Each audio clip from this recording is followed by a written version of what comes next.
ইমরান আমার সাথে এত বড় বিশ্বাসঘাতকতা করবে আমি ভাবতে পারিনি। গাইজ তোমরা প্লিজ ইমরানকে ট্যাগ করো যে ও আমার সাথে এত বড় বিশ্বাসঘাতকতা কি করে করলে।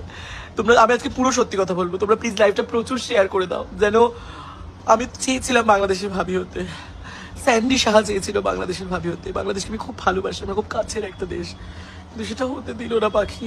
ইমরান হতে দিল না। আমার নামে মিথ্যা মতবাদ মানে মতবাদ বলছি, দেশের মাথা গুলি গেল। মিথ্যা রটনা কি যেন বলে, মিথ্যা কি বলে, মিথ্যা দোষ দিয়েছে আমাকে যে আমি নাকি ছবিটা তোলার সময় ওকে মদ খাইয়ে জোর করে ঘুমের ওষুধ খাইয়ে তারপরে ছবি তুলতে। বিশ্বাস করো গাইস না, আমার ভালোবাসা সত্যি ছিল। আমি প্রত্যেকটা টিভি চ্যানেলে বলেছি যে আমার ভালোবাসা সত্যি ছিল। আমি প্রিন্স মামুন আর লায়লা আপুকে মিলিয়ে দিলাম, এবার আমার ভালোবাসা কি মেলাবে? তো ও কান্নাকাটি করলো। এত ভিডিওটা আমি সত্যি কথা বলছি, আমি প্রথমবার যে বাংলাদেশে গেছিলাম তখন পরিচয় হয়েছিল আমার ইমরানের সাথে, এবং ইমরানের গায়ে খুব গন্ধ, ঠিক আছে, এবং খুব দুর্গন্ধ, মানে গুশারিকের থেকেও বেশি গন্ধ টাইপের। রিতা মিনা কার্টুনের থেকেও বেশি মানে গন্ধটা ব্যাপার আর কি। তো সেই সমস্ত গন্ধ মধ্যে আমি সহ্য করে ওকে ভালোবাসলাম, মন থেকে ভালোবেসেছি। দ্বিতীয়বার আমি বাংলাদেশে ছুটে এসেছি। আমার সাথে আমি ওর সারা রাত ওর বুকে মাথা রেখে ঘুমাতাম, ওর গন্ধ গাড় আমি মাথায় রেখে হাত বুলিয়ে দিতাম, চুলে হাত বুলিয়ে দিতাম, সবকিছু সহ্য করতাম। ও যা বলতো। আমি বারবার বাংলাদেশে এসেছি।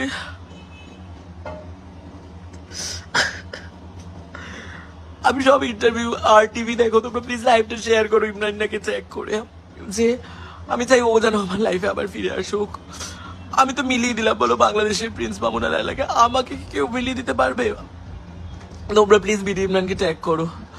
আমি ওকে ছাড়া বাঁচতে পারবো না, আমি আজ নেশায় মত্ত হয়ে আছি।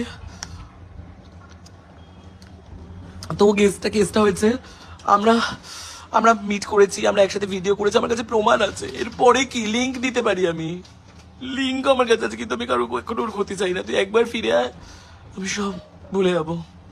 তো সেইখানে দাঁড়িয়ে ও আমার সাথে হুতুতুতু করে, ফানি করে, হেগে দিয়ে চলে যাবো করে, তারপরে কত কিছু করছে। বেডের মধ্যে আমরা ফানি করে ঘুম, আমি নাক ডাকি, ও আমার নাক ডাকা সহ্য করে, আমি ওর গায়ে গন্ধ সহ্য করি। আমরা নাচছি, হাইলা হাইলা হুয়া হুয়া, আমরা প্রেম করি, আদর করি। ও যে বলছিল যে ড্রিঙ্কস করে জুস খাইয়া ও মাথা ঘুরে গেছিল, জুস করতে করতে নাচছিল। তোমরা জানো কি, তো ইন্ডিয়ান র্যাপে মালয়ালি হোগি তো মল্লু বন যাऊंगा, তেলেগু হোগি তো আল্লু বন যাऊंगा, এই র্যাপটাতে র্যাপ করতে করতে আমাকে আদর করেছে। তো সেইখানে দাঁড়িয়ে আমি ওর বুকে মাথা রেখে, ওর বুকে হালকা চুলও ছিল, তো আমি বলেছিলাম শেভ করতে না। গা দিয়ে তো ওয়াও গন্ধ, মানে ডাস্টবিনও, গুছারিকেও লজ্জা পাবে, ডাস্টবিনও দেখে ফানি হবে, মানে মিনা কার্টুনের যে পাখিটা ছিল সেটাও দেখে উড়ে যাবে, এত জঘন্য গন্ধ। তাও আমি ভালোবাসার খাতিরে সহ্য করলাম, একসাথে ঘুরলাম, খেলাম, পিলাম, এখানে গেলাম, প্রিমাপার কাছে গেলাম, প্রিজমলা ফানি করে দিলাম, হি করলাম, হুতুতু করলাম, নাচলাম, উড়ি উড়ি, নাচি নাচি, ঘুরি ঘুরি, উড়ি বাবা, এরম করলাম। এখন তারপরে সবকিছু হলো আমাদের মধ্যে। আমি এতগুলো রাত ওর সাথে কাটলাম, একসাথে আমরা থাকলাম, ফানি করলাম, মজা করলাম, মুহূর্ত, আমরা অনেক স্পেশাল মুহূর্ত। তোমরা প্লিজ শেয়ার করো, ইমরানকে ট্যাগ করো। তোমরা কি চাও না বলো আমি বাংলাদেশের ভাবি হই? কিন্তু শেষমেশ আমি পুরোটাই দেখলাম নাটক। ও শুধুমাত্র আমাকে ইউজ করে ফেমাস হওয়ার জন্য ব্যাপারটা করছিল, ইন্ডিয়ান ফলোয়ার্স নেওয়ার জন্য করছিল, আমাকে বোকা বানাচ্ছিল রীতিমতো। কিন্তু হঠাৎ করে একটা ছবি ভাইরাল হয়েছিল, সেটা লাল রনি ভাই যে আছে আমাদের খুব, আমার খুব কাছে লাল রনি ভাই, ও আমাকে দোষারোপ করছে যে আমি নাকি লাল রনি ভাইকে পাঠিয়েছি, কিন্তু লাল রনি ভাইকে ও নিজেই পাঠিয়ে ভাইরাল করেছে ছবিটা।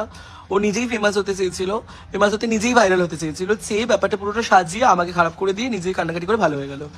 কিন্তু ব্যাপারটা যে আমার ভালোবাসা সত্যি, সেটা আমি প্রত্যেকটা ইন্টারভিউ দেখো, আমার প্রত্যেকটা ইন্টারভিউতে আমি ওর কথা বলেছি, আমি সত্যি ভালোবেসেছি ওকে। তা আমার ভালোবাসা মিথ্যে হতে পারে না। তোমরা গাইজ ভালোবাসার জয় করো, তোমরা এত লাইফটা শেয়ার করো যাতে ও আমার কাছে ফিরে আসতে বাধ্য, তোমরা আমাকে ফিরিয়ে দাও। আমার লাইফে কি কোনো লায়লা আপু, প্রিন্স মামুনকে আমি যেরকম মিলিয়ে দিচ্ছি, আমার লাইফে কি কেউ মিলাতে পারবে না? গাইজ আমি খুব কষ্টে আছি, আমি ওকে খুব মিস করছি। আর ও বললো যে পুরোটাই নাটক, ও মদের মানে জুসের নেশায় করেছে, এই করেছে, কিন্তু এটা না গাইজ, আমি কাউকে জোর করতে পারি না। আমি ওকে ভালোবাসতাম মন থেকে, ও আমাকে ভালোবেসেছিল। শুধুমাত্র এখন ভিউজের জন্য কি ভালোবাসতো, আমাকে ব্যবহার করলো, ভিউজ হয়ে গেছে, আমার থেকে ইন্ডিয়ান ফলোয়ার্স নেওয়া হয়ে গেছে, ইন্ডিয়া এসে থাকবে আমার বাসায় বলেছে, এই শুধু এই লোভে করেছিল। গাইজ বাংলাদেশে যত আমার ভাইয়েরা আছো, লালনী ভাই, সিদ্দিক ভাই, যত বাবু ভাই, সব যারা ভাই আছো, তোমরা তোমাদের ভাবির বিচার দাও। তোমরা আমার ইমরানটাকে পারলে আমার কাছে ফেরত এনে দাও। লেলা প্রিন্স মামুন যেমন ডিমান্ড করেছিল বাড়ি চাই, 17 কোটি টাকা চাই, বাকি কিন্তু কিছু ডিমান্ড করেনি, শুধু ফেম চেয়েছিল। গাইজ তোমরা প্লিজ আমি বাবা মায়ের শত আদরের মেয়ে। ইমরান, তুমি যদি মন থেকে আমাকে মিথ্যা, আমাদের কি সব ভালোবাসা মিথ্যে ছিল? তুমি যে হাইলা হাইলা হুয়া হুয়া নাচতে আমার উপরে, সেটাও মিথ্যা ছিল? ভিগে উঠতে মিথ্যা ছিল?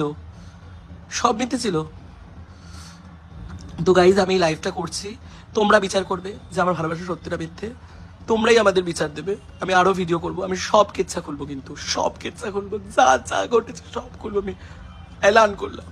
তোমরা আমার বিচার করো। ভালো থেকো গাইজ, আল্লাহ হাফেজ।